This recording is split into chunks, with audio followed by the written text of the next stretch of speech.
Now let me explain how to do a shock absorber test on the safety stop test line. The shock absorber will be tested on the two weighbridge plates located in the middle of the track. The first thing I've got to do is get the control board ready for shock testing. You can see over here at the moment it's on brake and wheel alignment test. If I click on the F4 button, it will activate into shock absorber test mode. Please make sure that the car is not on the test track when you do that.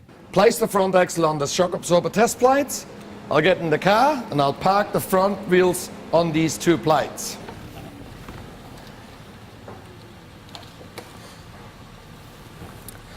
Now, the tire has to be absolutely in the middle of those two plates. The next thing I'll do is, I'll get out of the car and I open the bonnet, because we're now going to push each corner down and we've got to make sure that we're not going to damage any of the guards. Once the car is secured, the bonnet is up and everything is ready to go, I come back over here and I'll press the start button.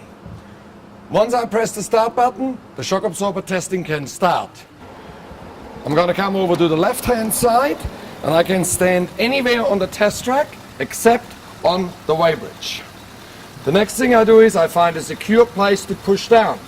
Important here is that I'll push the car down once and release it straight away. Go over to the other side, push the car down once and release it straight away. The front axle is done. Now we're going to repeat the same sequence to the rear shock absorbers and repeat the same test.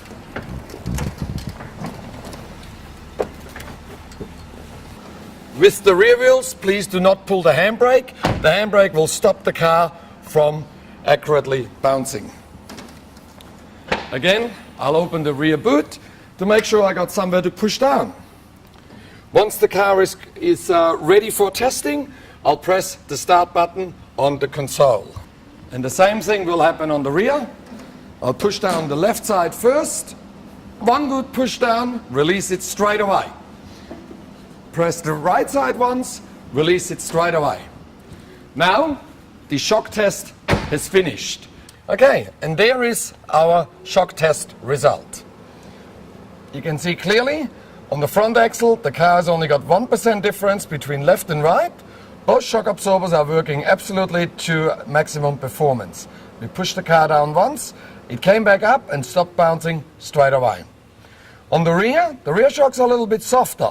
Each one of them released more of the rebound, but crucially, the oscillation stopped straight away. Therefore, that is a perfect shock test result. At the same time over here, I've also measured the total vehicle weight, because I measured the weight on each individual corner and you can see it's a very close combination. And that is how you do a shock absorber test on the safety stop test line.